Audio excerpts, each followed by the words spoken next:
दोस्तों, क्या आप जानते हैं द सिक्योरिटी बर्ड एक बहुत बड़ा और खूबसूरत शिकारी पक्षी होता है जो बाज और चील से ताल्लुक रखता है। यह शिकारी पक्षी 5 फीट तक लंबा होता है। बड़े आकार के होने के बावजूद यह ऊंची उड़ान आराम से भर लेता है।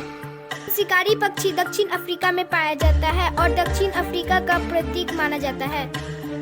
यह दिखने में सारस क्रेन की तरह दिखता है। यह पक्षी अपने शिकार पर बहुत तेजी से वार करता है।